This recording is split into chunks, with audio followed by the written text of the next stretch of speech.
Chapter 12. Zixi Disguises Herself. Now, as might be expected, Queen Zixi lost no time in endeavoring to secure the Magic Cloak. The people of Ix were not on friendly terms with the people of No Land, so she could not visit Princess Fluff openly, and she knew it was useless to try to borrow so priceless a treasure as a cloak which had been the gift of the fairies. But one way remained to her: to steal the precious robe. So she began her preparations by telling her people she would be absent from Ix for a month. And then she retired to her own room and mixed, by the rules of witchcraft, a black mess in a silver kettle and boiled it until it was as thick as molasses.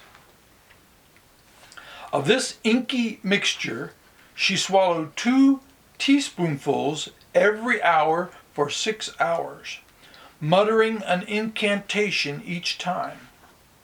At the end of the 6 hours, her golden hair had become brown, and her black eyes had become blue, and this was quite sufficient to disguise the pretty queen so that no one would recognize her. Then she took off her richly embroidered queenly robes and hung them up in a closet, putting on a simple gingham dress, a white apron, and a plain hat such as common people of her country wore.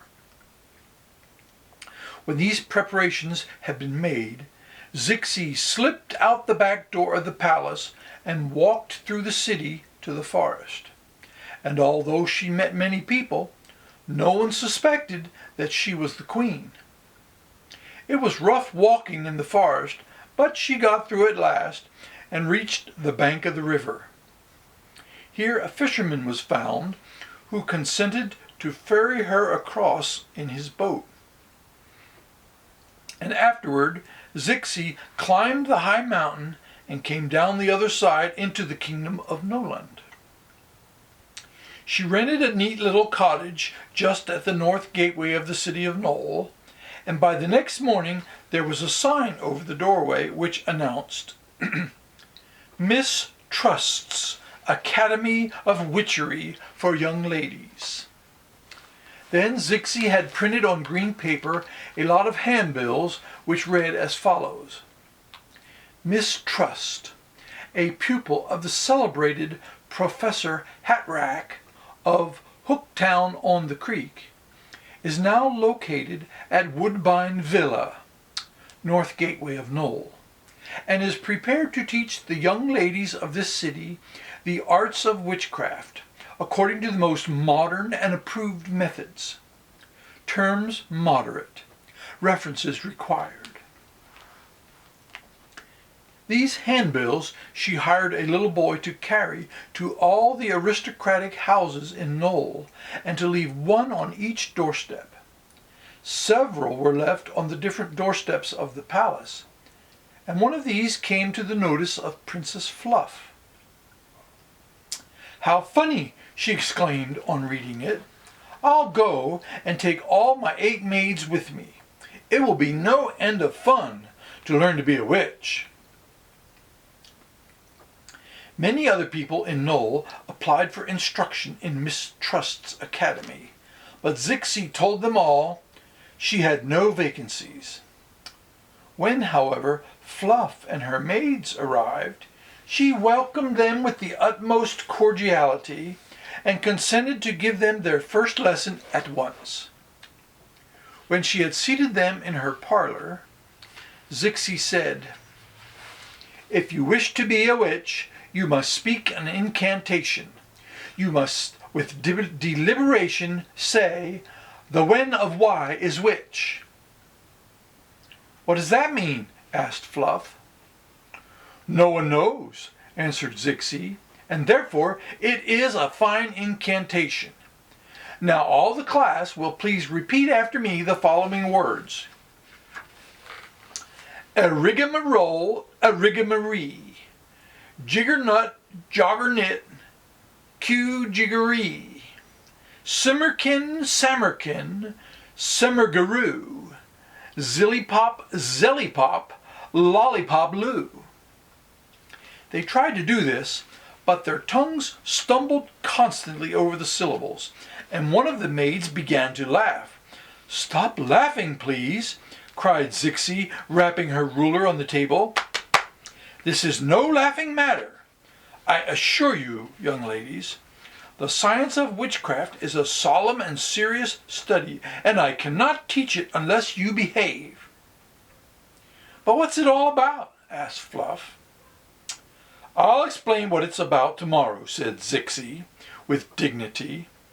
"Now, here are 2 important incantations which you must learn by heart before you come to tomorrow's lesson. If you can speak them correctly and rapidly, and above all very distinctly, I will then allow you to perform a wonderful witchery." She handed them each a slip of paper on which were written the incantations as follows. Incantation number 1, to be spoken only in the presence of a black cat. This is that, and that is this. Bliss is blessed, and blessed is bliss. Who is that, and what is who? Shed is shod, and shud is shoe. Incantation number 2, to be spoken when the clock strikes 12. What is which, and which is what? Pat is pet, and pit is pat. Hid is hide, and hod is hid. Did is deed, and done is did. Now, there is one more thing, continued Zixi, and this is very important. You must each wear the handsomest and most splendid cloak you can secure when you come to me tomorrow morning. This request made Princess Fluff thoughtful all the way home, for she at once remembered her magic cloak and wondered if the strange mistrust knew she possessed it. She asked Bud about it that night, and the young king said, "I'm afraid this witch woman is someone trying to get hold of your magic cloak. I would advise you not to wear it when she is around, or, more than likely, she may steal it." Pretty smart king, huh? So Fluff did not wear her magic cloak the next day, but selected in its place a pretty blue cape edged with gold. When she and her maids reached the cottage, Zixi cried out angrily, "That is not your handsomest cloak. Go home at once and get the other one." "I won't," said Fluff shortly. You must, insisted the witch woman. "I can teach you nothing unless you wear the other cloak." "How did you know I had another cloak?" asked the princess suspiciously. "By witchcraft, perhaps," said Zixi mildly. "If you want to be a witch, you must wear it." "I don't want to be a witch," declared Fluff. "Come, girls, come. Let's go home at once." Wait, implored Zixi eagerly. "If you'll get the cloak, I will teach you the most wonderful things in the world. I will make you the most powerful witch that ever lived." "I don't believe you," replied Fluff, and then she marched back to the palace with all her maids. But Zixi knew her plot had failed, so she locked up the cottage and went back again to Ix, climbing the mountain and crossing the river and threading the forest with angry thoughts and harsh words. Yet the queen was more determined than ever to secure the magic cloak.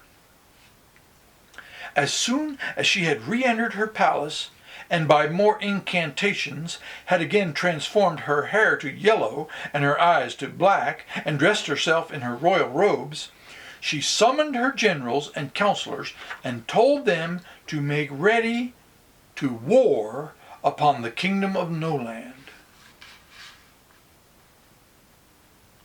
Ho, ho, ho.